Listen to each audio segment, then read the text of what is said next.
ಕಲಬುರಗಿಯಲ್ಲಿ ಉಪನ್ಯಾಸಕ ಹುದ್ದೆಗೆ ನಕಲಿ ಪಿಎಚ್ಡಿ ಸರ್ಟಿಫಿಕೇಟ್ ನೀಡಿರುವುದು ಈಗ ಬಯಲಾಗ್ತಾ ಇದೆ. ನಕಲಿ ಪಿಎಚ್ಡಿ ಸರ್ಟಿಫಿಕೇಟ್ ಕೊಟ್ಟವರಿಗೆ ಈಗ ನಡುಕ ಶುರುವಾಗಿದೆ. ನಕಲಿ ಪಿಎಚ್ಡಿ ಕೊಟ್ಟು ಉಪನ್ಯಾಸಕ ಹುದ್ದೆಯನ್ನ ಪಡೆದವರಿಗೆ ಟೆನ್ಷನ್ ಈಗ ಶುರುವಾಗುವಂತ ಸಂದರ್ಭ. ನಕಲಿ ಪಿಎಚ್ಡಿ ಜಾಲವನ್ನ ಪತ್ತೆ ಹಚ್ಚೋದಕ್ಕೆ ಕಾಲೇಜು ಶಿಕ್ಷಣ ಇಲಾಖೆ ಮುಂದಾಗಿದೆ.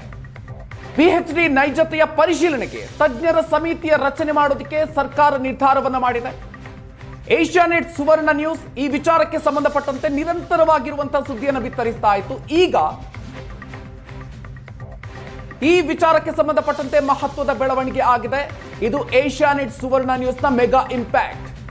ನಕಲಿ ಪಿಎಚ್ಡಿ ಬಗ್ಗೆ ನಿರಂತರ ವರದಿಯನ್ನ ಸುವರ್ಣ ನ್ಯೂಸ್ ಮಾಡಿತ್ತು. ಹೊರ ರಾಜ್ಯಗಳಿಂದ ನಕಲಿ ಪಿಎಚ್ಡಿಯನ್ನ ಪಡೆದು ಆ ಸರ್ಟಿಫಿಕೇಟ್ ಅನ್ನು ಕೊಟ್ಟು ಸಾವಿರಾರು ಉಪನ್ಯಾಸಕರು ತಮ್ಮ ಹುದ್ದೆಯನ್ನ ಗಿಟ್ಟಿಸಿಕೊಂಡಿದ್ರು. ಈಗ ಪಿಎಚ್ಡಿಯ ನೈಜತೆಯ ಪರಿಶೀಲನೆ ಮಾಡೋದಕ್ಕೆ ಮುಂದಾಗಿರೋದು. ಆ ಹೊಣೆಗಾರಿಕೆಯನ್ನ ಪ್ರಾಂಶುಪಾಲರಿಗೆ ಇಲಾಖೆ ಕೊಟ್ಟಿತ್ತು. ಪ್ರಾಂಶುಪಾಲರ ವಿರುದ್ಧವೂ ಕೂಡ ಆರೋಪಗಳು ಕೇಳಿ ಬರ್ತಾ ಇದೆ. ಬದಲಾವಣೆಗೆ ಸಿದ್ಧತೆ ಮಾಡಿಕೊಳ್ಳಲಾಗಿದೆ. ನೈಜತೆಯ ಪರಿಶೀಲನೆಯ ಸಂದರ್ಭದಲ್ಲಿ ಕೆಲವರ ಪಿಎಚ್ಡಿ ನಕಲಿ ಅನ್ನೋದು ಸಾಬೀತಾಗಿದೆ. ಕೆಲವೆಡೆ ಯೂನಿವರ್ಸಿಟಿಗಳಿಂದ ಮಾಹಿತಿ ಬಂದಿಲ್ಲ ಅಂತ ಪ್ರಾಂಶುಪಾಲರು ಸಬೂಬು ಹೇಳ್ತಾ ಇದ್ದಾರೆ. ಈ ವಿಚಾರಕ್ಕೆ ಸಂಬಂಧಪಟ್ಟಂತೆ ಏಷ್ಯಾನೆಟ್ ಸುವರ್ಣ ನ್ಯೂಸ್ ನಿರಂತರವಾಗಿ ವಿಸ್ತೃತವಾಗಿರುವಂತಹ ವರದಿಯನ್ನ ಬಿತ್ತರ ಮಾಡಿತ್ತು. ಒಂದು ವರದಿಯ ಇಂಪ್ಯಾಕ್ಟ್ ಇದು.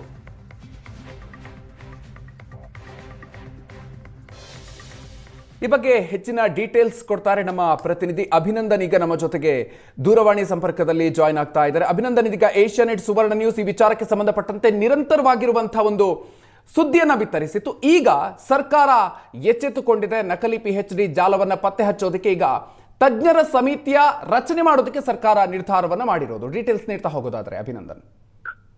ಮಧುಕರ್, ಏನು ಪದವಿ ಕಾಲೇಜುಗಳಲ್ಲಿ ವಿದ್ಯಾರ್ಥಿಗಳಿಗೆ ಪಾಠ ಮಾಡಲಿಕ್ಕೆ ಅತಿಥಿ ಉಪನ್ಯಾಸಕ ಹುದ್ದೆಗೆ ಪಿಎಚ್ಡಿ ಯನ್ನ ಕಡ್ಡಾಯ ಮಾಡಿತ್ತು ಕೋರ್ಟು.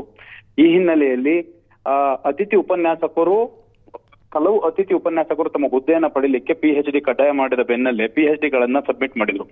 ಅದರಲ್ಲಿ ಸಾವಿರಾರು ಅತಿಥಿ ಉಪನ್ಯಾಸಕರು ಹೊರ ರಾಜ್ಯಗಳ ಪಿಎಚ್ಡಿ ಯನ್ನ ತಗೊಂಡು ಬಂದು ಇಲ್ಲಿ ಕೌನ್ಸಿಲಿಂಗ್ ಮೂಲಕ ಕೆಲಸವನ್ನ ಗಿಟ್ಟಿಸಿಕೊಂಡಿದ್ರು. ಆದ್ರೆ ಹೊರ ರಾಜ್ಯಗಳ ಪಿಎಚ್ಡಿ ನಕಲಿ ಅನ್ನೋದು ಕಾಲಾನಂತರ ತಿಳಿದು ಬಂದಿತ್ತು. ಈ ಬಗ್ಗೆ ಸುವರ್ಣ ನ್ಯೂಸ್ ಒಂದು ಸತ್ಯಶೋಧನಾ ವರದಿಯನ್ನ ಮಾಡಿತ್ತು.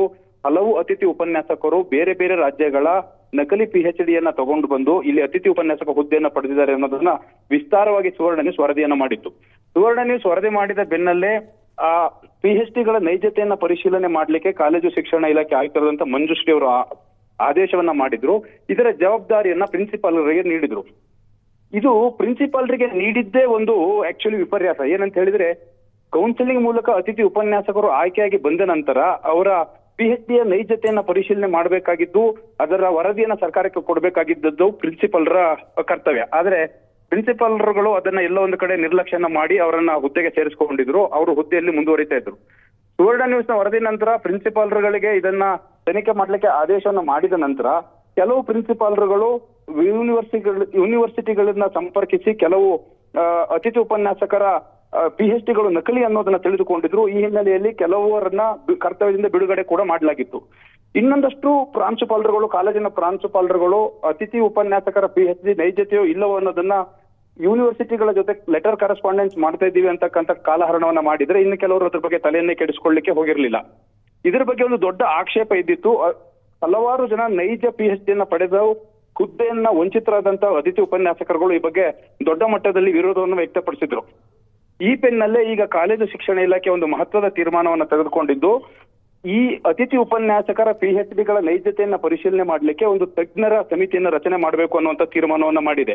ಅದಕ್ಕೊಂದು ಸ್ಟ್ಯಾಂಡರ್ಡ್ ಆಪರೇಟಿಂಗ್ ಪ್ರೊಸೀಜರ್ ಮೂಲಕ ಯಾವ ಕಾಲೇಜುಗಳಲ್ಲಿ ಅತಿಥಿ ಉಪನ್ಯಾಸಕರು ನಕಲಿ ಪಿಎಚ್ಡಿಗಳನ್ನ ನೀಡಿ ಹುದ್ದೆಯನ್ನು ಪಡೆದಿದ್ದಾರೆ ಅನ್ನೋ ಆರೋಪ ಇದೆ, ಆ ಉಪನ್ಯಾಸಕರ ಪಿಎಚ್ಡಿಯ ನೈಜತೆಯನ್ನ ಪರಿಶೀಲನೆ ಮಾಡಲಿಕ್ಕೆ ಆಯಾ ಯೂನಿವರ್ಸಿಟಿಗಳಿಗೆ ಹೋಗಿ ಅವರು ನಿಜವಾಗಿ ಪಿಎಚ್ಡಿನ ಪಡೆದಿದ್ದಾರೆ ಅನ್ನುವಂತ ಪರಿಶೀಲನೆಯನ್ನ ಮಾಡಿ ವರದಿ ಮಾಡ್ಲಿಕ್ಕೆ ಮುಂದಾಗಿದೆ.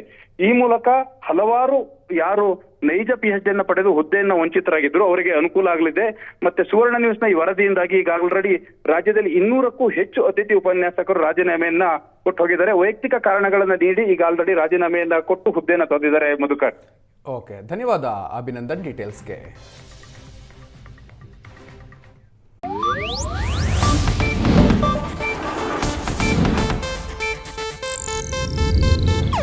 ಇದು ಏಷ್ಯಾನೆಟ್ ನ್ಯೂಸ್ ನೆಟ್ವರ್ಕ್ ಪ್ರಸ್ತುತಿ.